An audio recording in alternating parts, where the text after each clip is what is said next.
Bismillah. Assalamualaikum warahmatullahi wabarakatuh. Innal hamdalillah nahmaduhu wa nasta'inuhu wa nastaghfiruh wa na'udzu billahi min shururi anfusina wa min sayyiati a'malina. Man yahdihillahu fala mudilla lahu wa man yudlilhu fala hadiyalah. Asyhadu an la ilaha illallah wahdahu la syarika lah wa asyhadu anna Muhammadan 'abduhu wa rasuluh. يا أيها الذين آمنوا اتقوا الله حق تقاته ولا تموتن إلا وأنتم مسلمون أما بعد فإن أصدق الحديث كتاب الله وخير الهدي هدي محمد صلى الله عليه وسلم وشر الأمور محدثاتها فإن كل محدثة بدعة وكل بدعة ضلالة وكل ضلالة في النار عباد الله رحمني ورحمكم الله وبارك الله فيكم. Alhamdulillah, pada pagi hari ini kembali Allah Subhanahu wa taala mempersatukan kita dalam majelis ilmu yang mana ini merupakan teman-teman surga Allah Subhanahu wa taala. Semoga dengan beradanya kita pada pagi hari ini di majelis ini, Allah Subhanahu wa taala memudahkan kita untuk bersama-sama bermajelis di surga akhirat nanti. Amin. Ma'asyiral ikhwah rahimani wa rahimakumullah, untuk mengisi sedikit nasihat ya bagi diri ana pribadi dan bagi kita semua. Nah, di sana terdapat satu hadis yang diriwayatkan oleh Imam At-Tirmidzi radhiyallahu anhu, di mana hadis ini dari sahabat Uqbah bin Amir radhiyallahu anhu. Beliau Uqbah bin Amir ini pernah bertanya kepada Rasulullah SAW, "Ya Rasulullah, man najah? Man najah?" Qala, "Amsik aw imsik 'alaika lisanak wal yas'ka baituk wa baki ala khati'atik." Nah, Uqbah bin Amir radhiyallahu anhu, beliau pernah bertanya kepada Rasulullah SAW, "Wahai Rasulullah, apa itu sebab-sebab kesuksesan di dunia dan akhirat?" Apa itu sebab kesuksesan di dunia dan akhirat? Kemudian Rasulullah SAW bersabda atau menjawabnya, "Amsik atau imsik 'alaika lisanak." Ya, kuasailah lisanmu ini. Kuasailah lisanmu ini, ya, atau tahan lisanmu ini. Walisaka baituk, dan buatlah rumahmu itu lapang bagi dirimu. Ya, lapang bagi dirimu. Buatlah rumahmu itu seperti sesuatu yang membuat nyaman dirimu. Yang ketiga, wabki ala khati'atik. Yang ketiga, dan tangisilah dosa-dosamu. Tangisilah dosa-dosamu. Inilah tiga hal yang disampaikan oleh Rasulullah SAW agar seseorang bisa selamat di dunia dan di akhirat. Yang pertama, ya, Rasulullah SAW menyampaikan kalau kita ingin bahagia di dunia dan di akhirat, kalau kita ingin sukses di dunia dan di akhirat, maka jaga lisannya, kuasai lisan kita, ya, tahan lisan kita dari mengatakan kata-kata yang akan bermudarat bagi kita semua, bagi kita di dunia dan di akhirat. Betapa banyak lisan ini menjerumuskan seseorang ke dalam kesalahan. Betapa banyak lisan ini ya menjerumuskan seseorang ke dalam api neraka. Nah, dikarenakan Allah Subhanahu wa taala berfirman, "Kullu ma yalfizu min qaulin illa ladaihi raqibun 'atid." Setiap apa-apa yang disampaikan oleh manusia, yang diucapkan oleh manusia, itu di sana ada malaikat yang mencatatnya. Ya, jadi apapun yang kita ucapkan itu akan menjadi akibat bagi kita. Bisa membuat kita sukses atau bisa membuat kita terjerumus ke dalam kebinasaan. Wal'idzubillah. Oleh karenanya Rasulullah SAW bersabda dalam hadis yang lain, Man kana yu'minu billahi wal yawmil akhir falyaqul khairan aw liyasmut. Barang siapa yang beriman kepada Allah dan hari akhir, barang siapa yang dia meyakini kepada Allah dan hari akhir, ya, barang siapa yang dia meyakini bahwasanya di sana ada Allah Subhanahu wa taala dan juga di sana ada hari akhir yang akan mempertanggungjawabkan apa yang kita amalkan, maka apa? Falyaqul khairan aw liyasmut. Maka berkatalah kata-kata yang baik atau diam. Oleh karenanya, wahai ikhwah, wahai thalabah, ketika kita mau mengucapkan sesuatu, maka kita pikir terlebih dahulu. Ya, apakah kata-kata yang kita ucapkan ini baik ataukah tidak? Apakah kata-kata yang kita ucapkan ini bermanfaat ataukah tidak? Kalau ini bermanfaat bagi kita, maka ucapkan. Ya, kalau ini sekiranya mengandung sesuatu yang jelek, yang bisa menyinggung perasaan orang lain, maka diam. Diam. Ya. Orang itu, sebagaimana kata Ibnu Hazm rahimahullah taala, ya, bahwasanya seseorang yang menyesal itu adalah seseorang yang berkata, bukan seseorang yang diam. Seseorang yang menyesal itu adalah seseorang yang berkata, bukan seseorang yang diam. Ya. Kadang orang dia mengatakan sesuatu, kemudian ternyata, ana salah. Dia akhirnya menyesal. Kalau misalkan dia bisa minta maaf, alhamdulillah. Tapi kalau misalkan dia seorang yang misalkan memiliki kedudukan, kadang hawa nafsunya, kadang harga dirinya ini menahan dirinya untuk minta maaf. Dan dalam kitab Radatul Uqala nanti akan disebutkan salah satu ciri orang yang dungu. Dungu ini lebih parah daripada bodoh. Ya, dungu ini tingkatan yang paling tertinggi daripada kebodohan. Ya, kalau disebutkan oleh Ibnu Abi Hatim, al-ahmaq, ya, idiot atau misalkan dungu. Apa itu? Ciri yang paling terlihatnya adalah ketika hatinya ada di lisannya. Ketika hatinya ada di lisannya, di ujung lisannya. Ketika hatinya ada di ujung lisannya. Maksudnya apa? Dia berkata tanpa dipikir terlebih dahulu. Bicara terus. Ya, tanpa dipikir terlebih dahulu. Apa akibatnya? Inilah ciri orang yang dungu. Ciri orang yang dungu, yang tidak bisa menjaga lisannya. Ya, karena seseorang kalau misalkan dia berbicara tanpa dipikir terlebih dahulu, maka ya, lisan ini akan menggiring dia ke dalam kesalahan. Nah, ke dalam kebinasaan. Oleh karenanya, ketika seseorang ingin berbicara, pikir terlebih dahulu, apakah ini bermanfaat ataukah tidak. Nah, sahabat Mu'adz bin Jabal radhiyallahu anhu, beliau pernah bertanya kepada Rasulullah SAW, ya Rasulullah, apakah lisan ini bisa mencelakakan seseorang atau semaan dengan itu? Nah, kemudian Rasulullah SAW mengatakan, sekilat ke ummuk. Ya, nah, telah celaka engkau telah membarakkan ibumu, atau engkau telah ibumu telah celaka karena dirimu. Ini adalah suatu teguran, ya, bukan artinya doa kepada Mu'adz bin Jabal, tapi suatu teguran. Nah, muhallikubun nas ala wujuhim ila hasaidu alsinatihim, ya, betapa banyak muhallikubun nas ala wujuhim finnari illa hasaidu alsinatihim, atau kama qala Rasulullah SAW. Ya, betapa banyak, bukankah seseorang dia akan terjerumus, akan diseret, ya, ke dalam api neraka di atas wajahnya, itu kecuali karena apa? Kecuali karena hasil dari lisan-lisannya. Nah, betapa banyak orang yang terjerumus ke dalam api neraka, dia terseret, ya, dia diseret, dia di atas mukanya, karena apa? Karena lisannya, karena hasil lisannya. Nah, dan juga di sana terdapat satu hadis, ya, bahwasannya innal abda la yatakallamu bil kalimah, bil kalimah min sakhtillah la yulqa laha balan yahwi biha fi jahannam.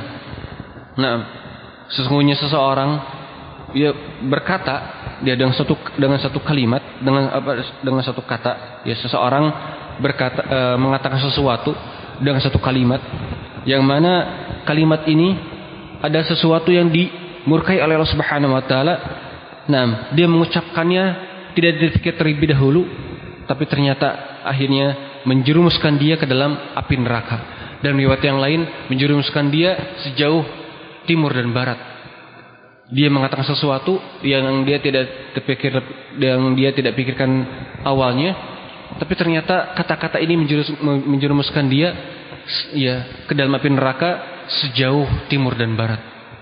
Sejauh timur dan barat. Oleh karenanya jaga lisan.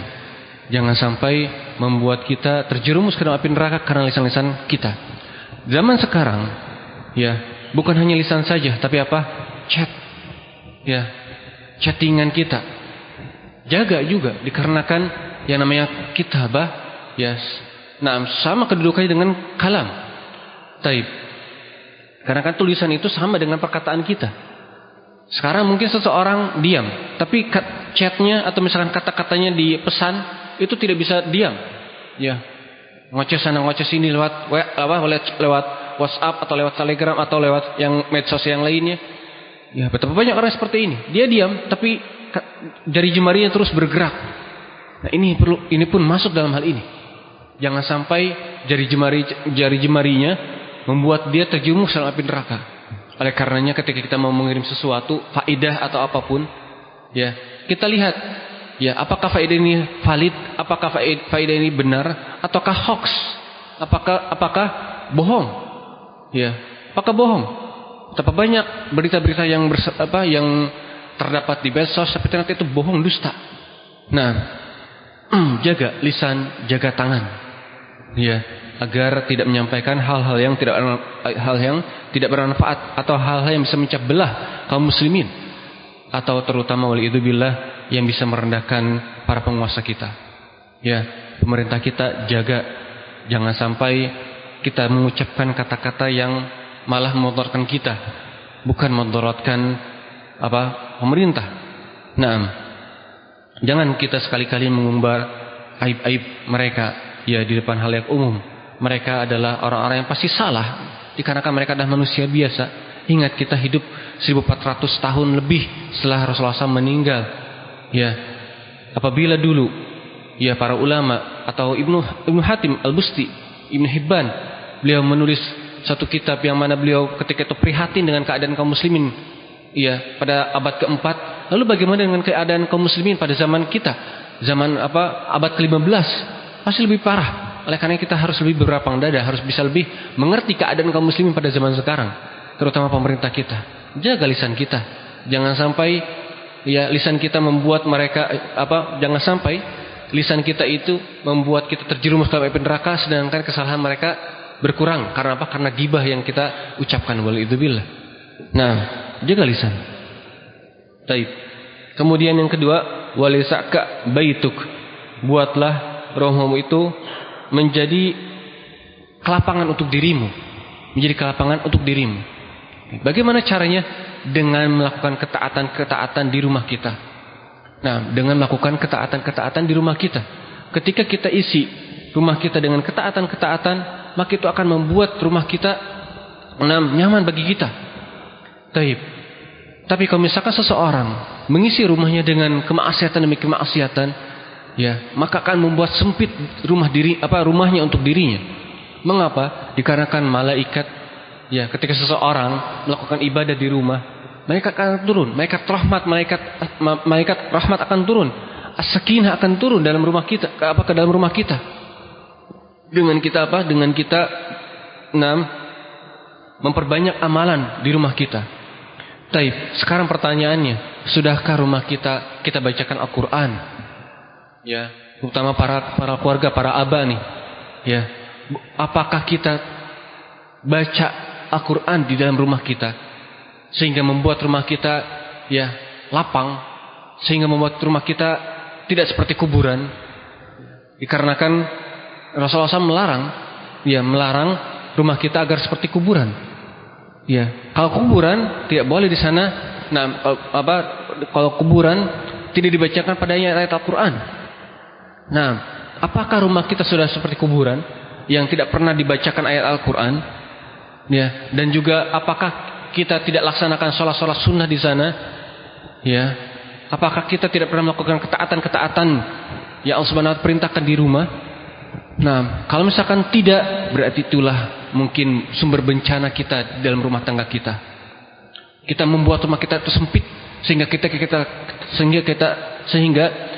kita ke rumah, bawaannya marah-marah, bawaannya ya jenuh, bawaannya sumpek, ya itu karena apa? Karena rumah kita buat sempit, ya dikarenakan tidak dilakukan padanya ketaatan demi ketaatan. Bisa jadi sumber permasalahan rumah tangga yang terjadi di antara kaum muslimin, ya pada zaman sekarang ini dikarenakan rumahnya penuh dengan syaitan, dikarenakan rumahnya sempit, dikarenakan rumahnya buat jenuh dirinya. Dia tidak lakukan ketaatan demi ketaatan kepada Allah Subhanahu wa taala dalam rumahnya. Ya, dia mungkin bisa menyuruh, "Hai, Nak, ayo baca Quran." Tapi dianya pegang gadget. Tapi dianya pegang handphone. Tapi dianya lalai. Ya, bagaimana anak akan taat kepada perintahnya kalau misalkan dia tidak mencontohkan, kalau misalkan seorang bapak tidak mencontohkan perbuatan yang baik kepada anaknya? Ya, anak itu akan menurut ketika melihat teladan dari seorang ayah. Nah, bahkan Ibnu Qayyim rahimahullah taala mengatakan dalam kitabnya Tuhfatul Maulud, ya, yang maknanya bahwasanya sumber kehancuran, sumber kejelekan seorang anak itu adalah berasal dari bapaknya. Ya, berasal dari bapaknya. Karena orang tuanya tidak mencontohkan ya perilaku yang baik, maka ternyata anaknya pun ikut tidak baik. Nah, anak itu kalau misalkan melihat teladan yang baik dari bapaknya tidak perlu kata-kata. Ya, dia akan ikut sendiri. Kalau misalkan ayahnya, kepala keluarganya sering ke masjid berjamaah, anaknya pun insya Allah akan ikut sendiri tanpa diperintah. Dikarenakan melihat inilah sosok yang baik. Ya, dia mendapatkan sesuatu di rumah, dia mendapatkan sesuatu di sekolah, dinasihati, dapat pelajaran di gurunya, kemudian ternyata lihat ayahnya sosok yang mengamalkan apa yang diajarkan oleh gurunya. Maka dia pun akan mengidolakan ayahnya. Tapi sekarang kenapa? Banyak anak yang tidak nurut pada orang tuanya? Dikarenakan ayahnya tidak menjadi teladan yang baik, ya, bagi anaknya. Nah, oleh karenanya isilah, wahai para aba, wahai para kepala keluarga, wahai para pemimpin keluarga, isilah rumah-rumah kalian dengan ibadah, dengan berzikir, dengan membaca Quran, dengan salat sunnah. Agar apa? Agar malaikat rahmat turun ke dalam rumah kalian. Nah, begitupun dengan para ibu, para ummahat, ya, dan juga antum yang misalkan para santri yang pulang pergi. Nah, maka sekali-kali murojaah di rumah. Ya. Murojaah di rumah. Nah, atau baca Al-Qur'an di rumah. Agar apa? Agar syaitan terhindar, agar syaitan pergi, agar syaitan kabur dari rumah kita. Nah, dengan apa? Dengan ketika kita melakukan ya ketaatan kepada Allah Subhanahu wa taala. Jangan jadikan rumah kita sebagai kuburan yang kosong dari ketaatan kepada Allah Subhanahu wa taala, yang kosong dari kalamullah, dari bacaan Quran Allah, dari bacaan Quran, ya, yang mana itu merupakan sumber ketenangan kita, sumber ketenangan hati kita, yaitu apa? Yaitu membaca Al-Qur'an. Itu makna yang pertama. Di sana ada para ulama juga yang memaknai bahwasannya walaisaka baituk itu artinya adalah irda bima qasamallahu laka minaz zaujah wal walad wa rizq was sakan. Ya, artinya adalah ridholah kalian dengan apa-apa yang Allah Subhanahu wa taala berikan kepada kalian. Ya, dari istri atau dari anak atau dari rezeki atau dari tempat tinggal. Dan yang selain ini dari perhiasan dunia, dari pemberian dunia. Ini makna yang kedua, walisaka baituk, ya, buatlah rumahmu itu menjadi kelapangan bagi dirimu. Artinya apa? Artinya ridholah kalian terhadap apa-apa yang Allah Subhanahu wa taala berikan kepada kalian dari apa yang ya berupa rizki. Ketika antum punya rumah misalkan petakan, tapi itu rumah antum pribadi yang mana itu merupakan hasil kerja antum, maka ridholah. Ya, ridholah kepada Allah Subhanahu wa taala. Jangan mengeluh. Jangan melihat orang yang lebih atas daripada kita dari hal materi, tapi lihat orang yang paling bawah. Masih banyak di sana orang-orang yang tidak punya rumah, atau misalkan orang yang kontrak di petakan tapi dia kontrak bukan milik sendiri. Nah, buat ridholah kalian. Ridholah, ya. Nah, lapangkanlah hati kita. Terimalah, qanaahlah terhadap apa yang Allah Subhanahu berikan kepada kita. Ya. Rasulullah SAW bersabda, qad aflaha man aslama wa rizqa kafafan wa qana'ahu Allahu bima atah. Nah, telah beruntung seseorang yang dia itu menyerahkan diri, yang dia itu berislam, menyerahkan dirinya kepada Allah Subhanahu wa taala, berserah diri kepada Allah Subhanahu wa taala, beragama Islam, wa rizqa kafafan, dan diberikan rezeki yang cukup, ya, yang cukup, tidak berlebih, tidak kurang, tapi cukup. Ya, artinya apa yang Allah Subhanahu wa taala berikan kepada dirinya, dia gunakan untuk kebutuhan pokok dirinya, sehingga tidak ada hal-hal yang sia-sia, sehingga tidak ada yang tabdzir, sehingga tidak ada yang mubadzir dari hartanya. Nah, wa qanna'ahu Allah bima atah, dan dia merasa cukup dari apa-apa yang Allah Subhanahu wa taala berikan kepada dirinya. Nah, inilah ciri orang yang berbahagia, ciri orang yang sukses, kata Rasulullah SAW. Qad aflaha, telah beruntung, ya, beruntung di dunia dan di akhirat, yang qanaah terhadap apa yang Allah Subhanahu wa taala berikan kepada dirinya. Oleh karenanya, jadikanlah, ya, apa-apa yang ada di rumah kita dan juga rumah kita sebagai kelapangan bagi diri kita. Itu apa? Kelapangan hati. Artinya kita tidak mengeluh. Ya, ingatlah, ya, bahwasanya Allah itu Ar-Rahmanur Rahim. Allah itu maha luas rahmatnya, terutama juga bagi kaum muslimin. Nah, ingat rumus ini. Allah maha menyayangi, Allah maha merahmati seorang yang muslim. Karena Ar-Rahmanur Rahim ini adalah dua nama yang berbeda maknanya. Tapi dua rahmat yang ada dalam Rahman Ar-Rahim ini diberikan kepada kaum muslimin. Taib, apabila Allah Subhanahu wa taala sangat menyayangi kaum muslimin, maka ketika kita sebagai seorang muslim diberikan rizki oleh Allah Subhanahu wa taala, apa yang kita dapatkan saat ini, itulah bukti kasih sayang Allah Subhanahu wa taala kepada kita. Jadi apa? Jadi meskipun kita tinggal di rumah yang sederhana, tapi inilah yang terbaik bagi diri kita. Karena apa? Karena bisa jadi seseorang ketika diberikan rumah yang lapang, dia bisa sombong. Dia berbangga dengan hartanya. Sehingga apa? Sehingga hartanya itu menjerumuskan dia ke dalam kejelekan. Ya. Nah, wa asa an tuhibbu syai'an wa asa an takrahu syai'an wa huwa khairul lakum wa asa an tuhibbu syai'an wa huwa syarrul lakum. Bisa jadi apa yang kalian benci itulah yang terbaik bagi kalian. Nah, dan bisa jadi apa yang kalian inginkan, apa yang kalian sukai, itulah yang jelek bagi kalian. Wallahu ya'lamu wa antum la ta'lamun. Allah itu maha mengetahui, sedangkan kalian tidak mengetahui. Artinya apa? Ketika Allah Subhanahu wa taala berikan sesuatu kepada kita, inilah yang terbaik bagi diri kita. Meskipun tidak kita sukai. Kalau kita beretika, kalau kita beradab kepada Allah Subhanahu wa taala, maka kita akan terus berhusnudzon kepada Allah Subhanahu wa taala, berprasangka baik kepada Allah Subhanahu wa taala. Ya. Nah, ketika Allah Subhanahu wa taala berikan ini, kita terima. Dikarenakan kita yakin Allah pasti memberikan yang terbaik bagi kita. Allah tidak akan menzalimi seseorang. Wa la yadzlimu rabbuka ahada. Allah Subhanahu wa taala tidak pernah sekali-kali menzalimi seseorang. Apalagi seorang mukmin. Kita harus percaya, kita harus yakin apa yang kita dapatkan sekarang inilah yang terbaik bagi kita. Seseorang mungkin sekarang diberikan rezeki yang kadang hari ini dapat, besok tidak. Hari ini kita bisa makan, tapi besok belum tentu. Nah, tapi Allah Subhanahu wa taala berikan rezeki yang mana rezeki ini benar-benar kita bisa pertanggungjawabkan. Rezeki ini untuk makan, rezeki ini untuk misalkan kebutuhan pokok. Sehingga rezeki ini tidak sia-sia. Apakah ini satu kebaikan? Iya. Dikarenakan dia bisa mempertanggungjawabkan rezeki ini di hadapan Allah Subhanahu wa taala.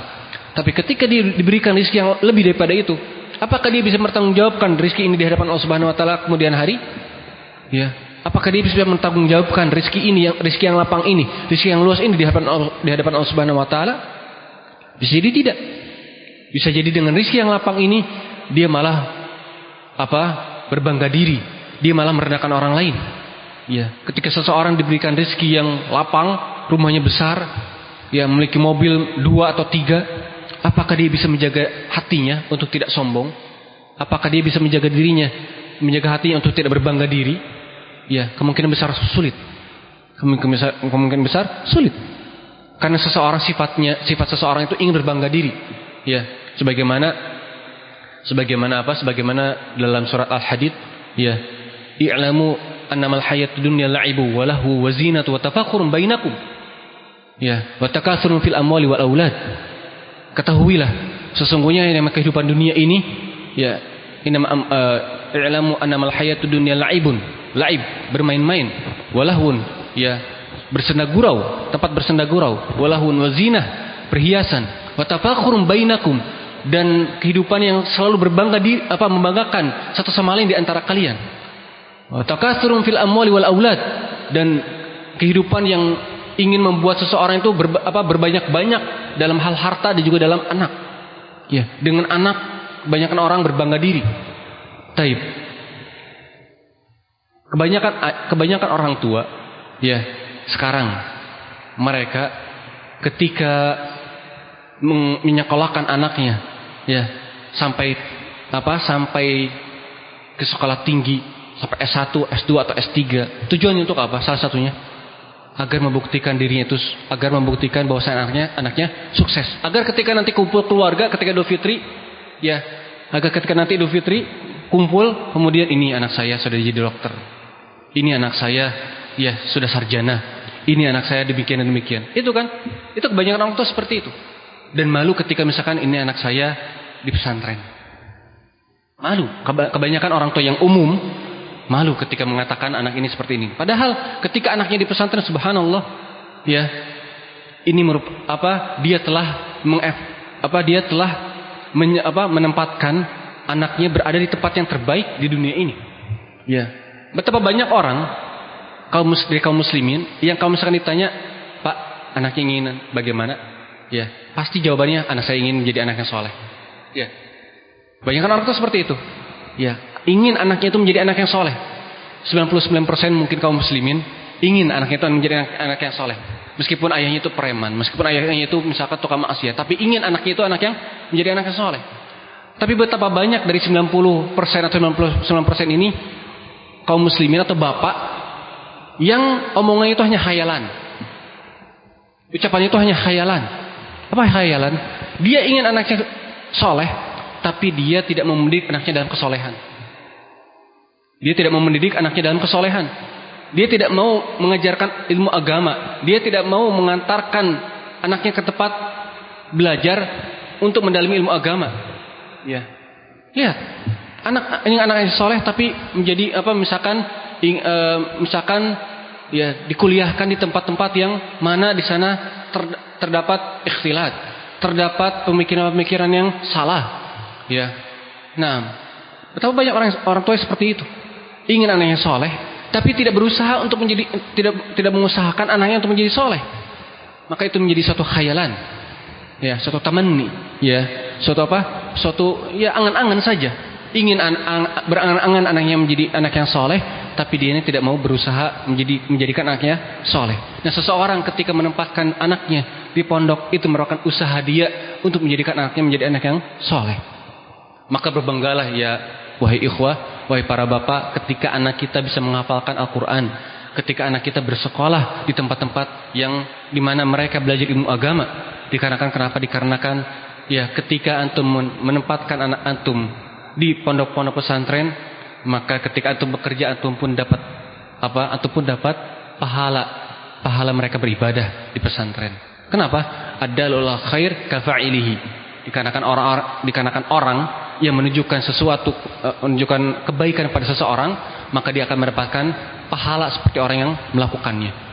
Nah, kebalikannya, ketika orang tua mengantarkan anaknya ke tempat-tempat yang maksiat, yang mana di sana terdapat kemaksiatan, maka waliyudzubillah bisa jadi dia pun mendapatkan dosanya. Ketika anaknya bernikmat-nikmat melihat seseorang yang seorang wanita yang bukan mahramnya, dia menikmati hal itu, bisa jadi orang tuanya pun mendapatkan dosanya. Ketika anaknya bersentuhan ya dengan yang bukan mahram, ya, maka orang tuanya pun bisa jadi mendapatkan dosanya. Karena apa? Karena anak itu berada di tempat seperti itu karena orang tuanya. Ya, waliyudzubillah. Oleh karenanya, ya, qanaahlah terhadap apa yang Allah Subhanahu wa taala berikan kepada kita, dan jangan sampai kita masuk dalam orang-orang yang tadi yang selalu berbangga-bangga dengan anak, dengan harta kekayaan. Jangan. Kalau misalkan seseorang masuk atau tercebur dalam perilaku seperti ini, maka sesungguhnya dia telah menjerumuskan dirinya ke dalam kebinasaan, ke dalam kecelakaan, ke dalam kerugian. Kemudian yang ketiga, ya, wabki ala khotiatik. Wabki ala khotiatik. Inilah sebab kesuksesan di dunia dan akhirat yang ketiga, yaitu wabki ala khotiatik, dan tangisilah kesalahan-kesalahanmu. Ya, tangisilah kesalahan-kesalahanmu. Kul bani Adam khata'. Naam. Wa khairul khata' at-tawwabun. Baik. Setiap bani Adam itu pasti melakukan kesalahan. Pasti. Kita setiap saat pasti melakukan kesalahan, baik itu disadari atau tidak. Tapi kata Rasulullah SAW, sebaik-baik orang yang berdosa, sebaik-baik orang yang melakukan kesalahan adalah at-tawwabun, yang bertaubat kepada Allah Subhanahu wa taala, yang menangisi kesalahannya, yang paham kesalahannya, yang menyadari kesalahannya. Nah, ketika seseorang bisa menangisi kesalahannya, ketika seseorang tahu akan kesalahannya, nah, maka dia pun akan semakin menunduk di hadapan Allah Subhanahu wa taala. Dia pun akan semakin tawadhu di hadapan Allah Subhanahu wa taala. Sebaliknya, ketika dia tidak merasa bahwasanya dia melakukan kesalahan, maka ini dia perlu bertobat kepada Allah Subhanahu wa taala. Perlu pencerahan kalau misalkan ada orang seperti ini. Kalau dia merasa dia selalu benar, tidak pernah menangisi kesalahannya, ketika dinasihati, ya, dia malah membantah, maka inilah ciri-ciri orang yang ciri orang yang gagal, ciri orang-orang yang akan binasa, yang akan celaka. Ya, dikarenakan apabila dalam hadis ini disebutkan oleh Rasulullah SAW ciri orang yang sukses, maka sebaliknya ciri orang yang gagal, ciri orang yang celaka yang tidak pernah menangisi kesalahan-kesalahannya. Ya, yang tidak pernah menangisi atau tidak pernah menyalahkan kesalahan-kesalahan tersebut kepada dirinya. Nah, ingatlah wahai ikhwah, ma asabaka min sayyi'atin famin nafsik. Apa-apa yang menimpamu dari kejelekan itu akibat perbuatan dirimu sendiri. Jadi ketika kita merasakan sesuatu yang tidak mengenakan dalam diri kita, langsung ingat dosa kita. Ya, langsung ingat dosa kita. Tangisi dosa kita. Jangan sampai ketika kita mendapatkan sesuatu yang kita tidak sukai, kita selalu lemparkan kesalahan tersebut kepada orang lain. Ya, antum misalkan mendapatkan satu masalah atau mendapatkan suatu perilaku yang tidak antum sukai dari teman antum, dari saudara antum, atau dari anak-anak antum, atau dari istri antum. Nah, maka jangan sampai yang antum lakukan adalah menyalahkan orang lain terlebih dahulu. Salahkan terus orang lain. Ya, kalau misalkan dia perilakunya seperti ini, kapan dia akan menangisi kesalahan-kesalahannya? Kapan dia sadar akan kesalahan-kesalahannya? Kalau misalkan setiap ada suatu hal yang tidak dia sukai, dia selalu melemparkan kesalahan tersebut kepada orang lain. Ingatlah ketika ada sesuatu yang menimpa kita dari sesuatu yang kita tidak sukai, salahkan diri kita terlebih dahulu. Ma asabaka min sayyi'atin famin nafsik. Apa-apa yang menimpamu dari satu kejelekan, itu akibat perbuatan dirimu sendiri. Jadi ketika kita dicemooh oleh orang lain, dikhianati oleh orang lain, ya, mendapatkan kata-kata yang tidak pantas, mendapatkan kata-kata yang kita tidak sukai, maka salahkan diri kita. Salahkan diri kita. Apa yang telah kita perbuat, dosa apa yang telah kita perbuat kemarin atau hari ini atau beberapa hari yang lalu. Terus ingat dosa kita dan tangisilah itu. Apabila kita selalu beristighfar kepada Allah Subhanahu wa taala, maka akan bahagia hidup kita. Ya, karena apa? Sesuatu yang menyesakkan dada kita itu, ya, doa kita tidak terkabulkan karena apa? Karena dosa. Permasalahan hidup yang datang kepada kita itu karena dosa. Nah, kesulitan-kesulitan hidup yang ada dalam hidup kita itu karena dosa. Karena dosalah semua semua permasalahan hidup datang kepada kita, menjumpai kita. Nah, kalau misalkan seseorang selalu menangisi dosanya dan selalu bertobat dan selalu beristighfar, maka dosa tersebut akan hilang, akan pudar sedikit demi sedikit. Apabila pudar, maka yang datang pada kita bukan permasalahan hidup, tapi kebahagiaan hidup.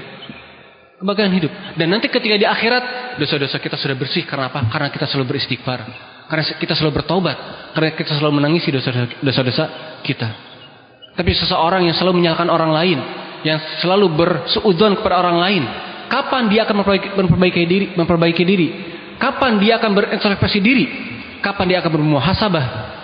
Kapan? Kalau misalkan dia selalu menyalahkan orang lain, kalau misalkan dia selalu menyalahkan, ya menisbahkan kesalahan kepada orang lain, kapan dia akan berubah? Kapan dia akan berubah kalau misalkan dia selalu menyalahkan orang lain? Oleh karenanya selalu tangisilah kesalahan-kesalahan itu, selalu tangisilah diri kita bahwasanya kita adalah orang yang penuh dengan dosa. Tangisilah dosa-dosa kita agar kita bahagia, agar kita selalu bertobat. Ya, kalau misalkan kita selalu menyalahkan diri kita, kita akan semakin baik ke depannya. Karena kita menyadari bahwasanya kesalahan tersebut ada dalam diri kita. Tapi kalau misalkan kita selalu menyalahkan orang lain, kapan kita akan berubah? Kapan kita akan menjadi individu yang lebih baik? Kalau misalkan kita merasa bahwasanya kita selalu di atas.